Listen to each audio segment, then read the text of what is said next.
ভূপেন দাই কৈছিলে বিহু বা বহাগ কেৱল আমাৰ কাৰণে এটা উৎসৱ নহয় তেখেতে গীতেৰেও গাইছিলে বহাগ মাথো এটি ঋতু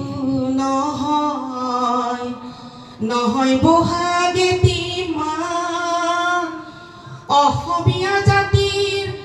আয়ুস ৰেখা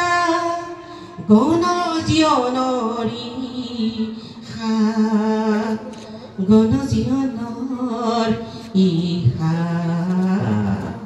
এই যে গণজীৱনৰ হা এয়া অসমীয়া জাতিৰ গণজীৱনৰ হা ই কেৱল এটা ঋতু নহয় ই কেৱল এটা বিহু নহয় ই এটা জাতীয় জীৱন ই আমাৰ অসমীয়া জাতিৰ আয়ুস ৰেখা যি আয়ুসে আমাক যুগ যুগ প্ৰজন্মৰ পিছত প্ৰজন্ম আমাক মূৰ দাঙি অসমীয়া জাতি বুলি গৌৰৱী অসমীয়া বুলি আজি বিশ্বৰ প্ৰান্তে প্ৰান্তে দেশৰ প্ৰান্ত বাদ দিয়ক বিশ্বৰ প্ৰান্তে প্ৰান্তে আজি বিহু উদযাপিত হৈছে বিহু পৰিচালিত হৈছে গাইছে নাচিছে পিঠা পনা খাইছে ফূৰ্তি কৰিছে এয়া জানো অসমীয়া জাতিৰ গৌৰৱ নহয় এয়া জানো অসমীয়া জাতিৰ আয়ুস ৰেখা বৃদ্ধি পোৱা নাই আয়ুস ৰেখা বৃদ্ধি পাইছে কাৰণে আজি বিশ্বৰ প্ৰান্তে প্ৰান্তে আজি অসমীয়াই নাচিছে অসমীয়াই গাইছে আৰু বহাগ বিহু বুলি বিশ্বই জানিব পাৰিছে বিশ্বৰ শৰীৰত আমি পংগু অংগ বুলি চিনাকি নিদি আমি নিজক চিনাকি দিম আমি অসমীয়া নহও দুখীয়া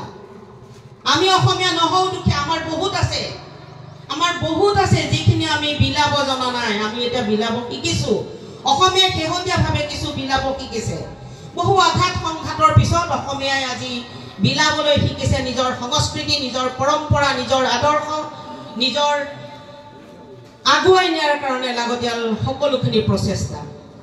এয়া আচলতে আপোনালোকে আজিকালি সামাজিক মাধ্যমৰ জৰিয়তে হওক বা টিভি মিডিয়াৰ জৰিয়তে হওক দেখি আছে বিশ্বজুৰি কেনেধৰণে বিহু উদযাপিত হৈছে আমি সঁচাকৈ গৌৰৱী হৈ গৈ আছো দিনক দিনে যদিও এফালেদি জাতিটো ধ্বংস হ'ব কিবা হ'ব এনেধৰণৰ কিছুমান কথাৰ অৱতাৰণা হৈছে বা চিন্তাৰ অৱতাৰণা হৈছে কিন্তু তাৰ বিপৰীতে আকৌ আমি গৌৰৱী হৈ উঠিছোঁ যে আজি বিশ্বই আমাক জানিছে বহাগ বুলি ক'লে ৰঙালী বিহু বুলি ক'লে জানিছে বিহু নাচ বুলি ক'লে জানিছে আজি আপুনি নেশ্যনেল মিডিয়াৰ যিবিলাক শ্ব' ৰিয়েলিটি শ্ব' হওক বা অন্যান্য শ্ব'ত দেখিব বিহু এটা থাকেই প্ৰায় বিহু এটা থাকে বা অসমীয়া গানৰ বিহু গানৰ ফিউজন এটা থাকে এয়াও আমাৰ কাৰণে গৌৰৱ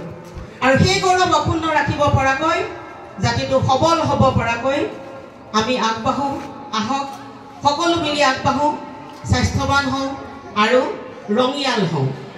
ৰঙেৰে ভৰাই তোলো আমাৰ মন ৰঙেৰে ভৰাই তোলো আমাৰ সমাজ ৰঙেৰে ভৰাই তোলো আমাৰ পৃথিৱী আহক তাৰে আহ্বান জনাই আজিৰ এই অনুষ্ঠানত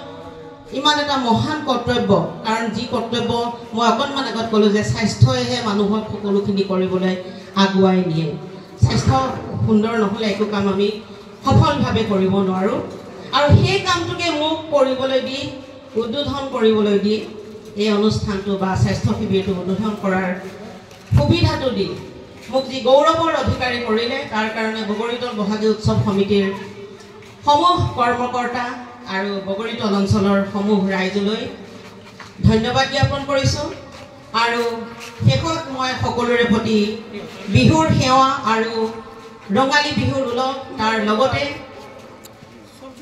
অসমীয়া নৱবৰ্ষৰ শুভেচ্ছা জ্ঞাপন কৰি আৰু আজিৰ স্বাস্থ্য শিবিৰৰ সফলতা কামনা কৰি মই মোৰ বক্তব্য ইমানতে সামৰিছোঁ জয় আই অসম।